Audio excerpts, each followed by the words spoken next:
Mm.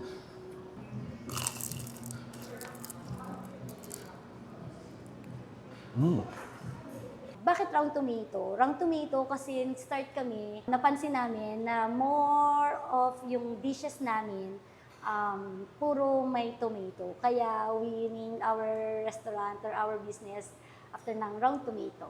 Dito nga sa Imus ay merong bagong bukas na restaurant na nagsiserve ng iba't ibang Filipino dishes na talaga namang magugustuhan hindi lang ng Imuseño pero paniguradong kahit na sino. At eto nga ang Round Tomato na located lang sa Tahimik Street, Poblacion 3B sa Imus, Cavite. Meron tong malaking dining area that can accommodate 60 packs sa kanilang air-conditioned dining area at 40 packs naman sa kanilang alfresco dine-in. Kaya naman this is a perfect place for your eat out with your family, friends at kung sino pa man ang gusto nyong isama. Hello, welcome to Round Tomato. I am Luisa, the owner of Round Tomato Restaurant and Round Tomato Food Services for catering and food trays namin. We're located Tahimik Street, Poblacion 3B, Imus, Cavite.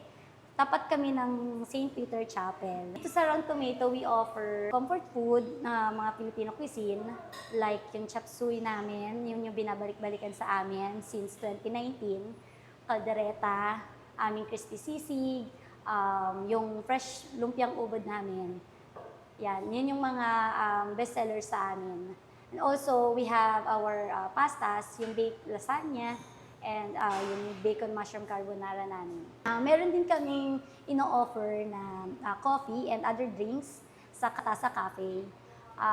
You should try our Spanish latte if you love coffee, and ube latte, yun yung binabalik-balikan sa amin. Bakit round tomato? Round tomato kasi start kami, napansin namin na more of yung dishes namin, puro may tomato. Kaya we named our restaurant or our business after ng Round Tomato. We're open daily, Monday to Sunday, 11 a.m. hanggang 10 p.m. Sobrang daming Filipino comfort food ang ina-offer nila dito na own recipe ng mismong owner at talaga namang made to order kaya naman mainit na isa-serve sa inyo. Merong solo rice meal at merong good for sharing. Kaya naman napa-order na ako ng mga bestseller nila tulad ng beef caldereta, crispy sisig, creamy chop suey, Shanghai rolls, dynamite rolls, lumpiang ubod at beef tapsilog. At dahil nga kumpleto na ang in-order natin ay wag na nating patagalin at tara, bakbakan na natin to. Let's go! So mga box, ayan, napadayo nga ako dito sa Round Tomato. Isa to sa pinakabagong bukas na restaurant. Dito lang yan sa Imus, Cavite. Nagsaserve nga sila dito ng iba't ibang klaseng Filipino dishes. So, medyo nakakatakam na yung mga food trip na nasa harapan natin. Kaya wag na natin patagalin. Bakbakan na natin to. Let's go! Pag-usapang comfort food, hindi mawawala sa mga Pilipino iba't ibang silog meals. At eto, meron silang sinaserve dito na top silog. Meron 2 egg. Siyempre yung tapa nila. At saka yung totoong garlic fried rice. Guys, kain tayo.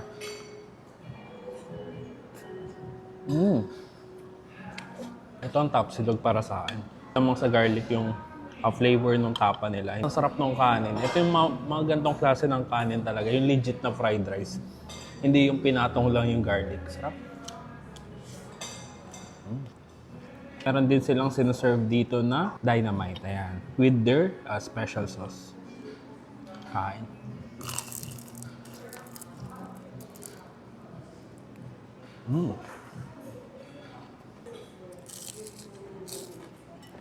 Ito namang titikman natin yung kanilang, ayun, Shanghai rolls pa natin.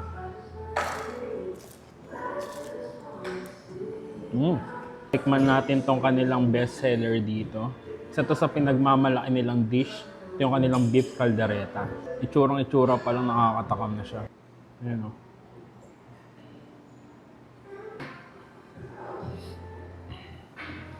Ayan, malalaki yung chunks ng beef nila. Mukhang malambot. Sa itsura pa lang. Isang subo lang, kain tayo. Kung madalas na natitikman kong kaldereta, mga Max, medyo mas lamang yung liver spread. Ayan. Pero dito mga Max, nangingibabaw yung lasa ng manik. Sarap niya. Kasi nga, yung anghang saktong-sakto lang. Tapos nakakagana kainin, lalo na pag yung salsa hinalo mo sa kanin. Malambot din yung pinakakarne. Try their crispy sisig na merong special sisig sauce. Kain tayo. Usapang crispy-crispy talaga siya. Kahit nahalo na siya dun sa sauce, malutong pa rin. Meron din sila ditong siniserve na boneless bangus. Ayan. Siyempre, pag isda mga box, best partner dyan, gulay. Kaya meron din tayo ditong chop suey. Kain.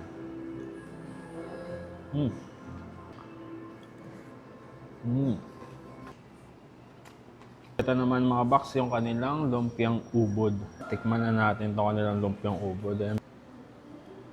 Kain tayo. Gusto ko yung pagkakagawa nila ng ubod. Kasi hindi siya dry kainin.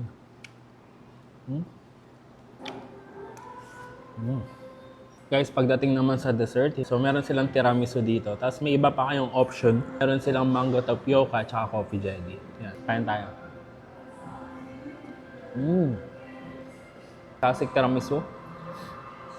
Creamy yung laman niya. Kaya hindi masyado matamis, sakto lang. So mga box, hindi naman makakompleto yung kain natin kung puro main dish and dessert lang. Siyempre, hindi mawawala yung iba't ibang drinks na sinaserve dito sa Round Tomato. At ito nga is from Tasa Cafe.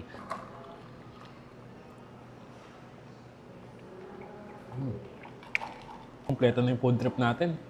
Meron na tayong main dish, dessert, may drinks pa. So ayan mga box, solid na solid tong bagong restaurant na dinayo natin dito lang sa Imus, Cavite. So paano? Ubusin ko muna to and kita-kits sa susunod kong dadayuhin kung saan may masarap, mura at kakaibang kainan. And don't forget to eat, ride and grind. Let's go!